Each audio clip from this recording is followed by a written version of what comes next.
Do you know what has been being read in the synagogues of Israel the last month? Psalm 83. Did you know that? And it's not Billy Graham or some Al Lindsay telling them to read that. Do you know what Psalm 83 is about? Psalm 83 is about God delivering Israel from the Phoenicians, that's Lebanon, from the Syrians, that's Syria, and it describes Assyria, that's Iraq, from the Philistines, that's Gaza, the PLO, it lists off all these nomadic tribes, that would be Saudi Arabia and Jordan. Who is it right now that's surrounding Israel? The exact nations that God said in Psalm 83 that he would deliver the nation of Israel from. Have you ever noticed that? Have you ever noticed, in fact, let's turn back there for just a second. Again, if you've never noticed, when you read the newspaper, you're going to read these names. Look at Psalm 83 for just a second with me, and I'll pull all this together for you, especially those of you that haven't been to biblical prophecy very long. Look at verse 6. Verse 5. They have consulted together with one consent to form a confederacy against you. Who is consulting? Verse 6. The tents of Edom and the Ishmaelites. Where was Edom? Edom was down to the far southeast of Israel. It's on the other side of the Dead Sea and going down to the southeast. And not only Edom, but the Ishmaelites. Those were caravan people that went out into the desert, way across the desert on the east side of Israel. If you look at a map and put your finger way over and down like that, you hit Saudi Arabia. That's the first group. The second one in verse 6 is Moab. Where's Moab? Moab is the land that was on the other side of the Dead Sea. Israel was on this side. Moab is on that side. What's on the other side of the Dead Sea? The Jordanians. So Jordan, the Hagrites live there. Gebal, Ammon, that's Amman, happens to be the capital of Jordan. And Amalek, the Amalekites. So the Saudis are mentioned in verse 6. Verse 7, the Jordanians. Philistia in verse 7.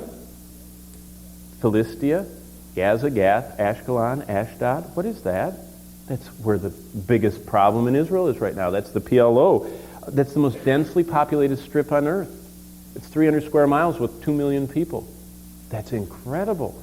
They're mentioned, Philistia, with the inhabitants of Tyre. What is Tyre? That's Lebanon in the north. Assyria has joined with them. Nebuchadnezzar, who conquered the Assyrians. And Nebuchadnezzar took all the plunder of Nineveh and brought it down to Babylon. And Nineveh and Babylon are both right there on the border between Iran and Iraq. So there are the Assyrians, the Iraqis, and they have helped the children of Lot. If you read that right there, you see a group of people that you can comb the history books of Bible prophecy and of secular history, and that group of people never at the same time ever attacked Israel. Never did the Ishmaelites and Edom in verse 6, never did what is modern-day Jordan, which were the Ammonites and the Amalekites, and the Philistines, and the Phoenicians, and the Assyrians all attack Israel at the same time. Never. Read every Bible study you can. Bible. You can't find it. But God says all of those nations are going to, verse 5, consult together with one consent and form a confederacy against Israel. Why do you think the rabbis are reading that in the synagogues right now? Because look what God does. Verse 13, "O my God, make them like the whirling dust." What's that an allusion to? Well, I'm glad you asked. Look at Isaiah 17. Okay? By the way, 20% of the Old Testament scriptures are prophetic, and a vast majority of them are still yet future. Isaiah 17 talks about something which you might want to follow, because the chief nemesis right now in the in the Middle East is not Iraq. They're just messing around with the U.S. and the British warplanes.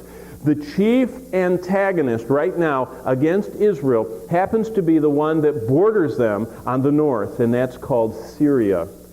The capital of Syria is the most ancient city of the ancient world that's never been destroyed. Jerusalem's been destroyed. Jericho's been destroyed.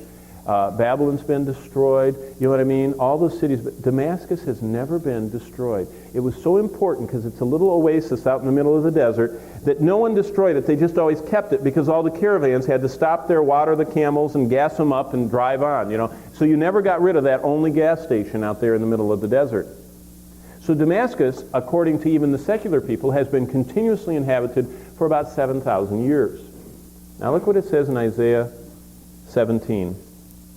The burden against Damascus, Isaiah's writing, behold, Damascus will cease from being a city and will become a ruinous heap. And look down at the end of verse 13. I'll read all of it. The nations will rush like the rushing of many waters, verse 13 of chapter 17 of Isaiah. But God will rebuke them. They will flee away. They will be chased like the chaff of the mountains before the wind, like a rolling thing before the whirlwind. Did you catch what Psalm 83 said? God's going to make them like a what? A whirlwind. If you combine that with what Jeremiah says that when Damascus ceases to exist, it says its walls melt. Now let me ask you, in 2001 terminology, the city of Damascus is the chief antagonist against the nation of Israel right now.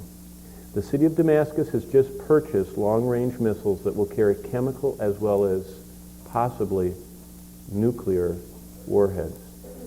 The city of Damascus and the nation of Syria has pledged that they will not sit by and let Israel continue to take back Judea and Samaria. Now, let me ask you this. What would happen if Israel thinks Syria is going to launch an attack on them? Well, it seems to say here in the Bible that Damascus is going to cease from being a city sometime in the future. And it says in verse 13, it's going to be like a rolling thing before the whirlwind. I'm not a prophet nor the son of a prophet, but if God's word is describing a literal event which most of the other prophecies in Isaiah literally came to pass, then perhaps within the not-too-distant future, it won't be 50 years since an atomic bomb went off with humans attacked by it. It could very well be that Israel, as a preemptive strike for their very survival, will obliterate the city of Damascus. Something has to happen that's going to turn the entire world completely against Israel. And it could be that the loss of 600,000 or 700,000 lives will be the last straw. Because when we see Israel in Zechariah, every nation of the earth is against them, including us, America.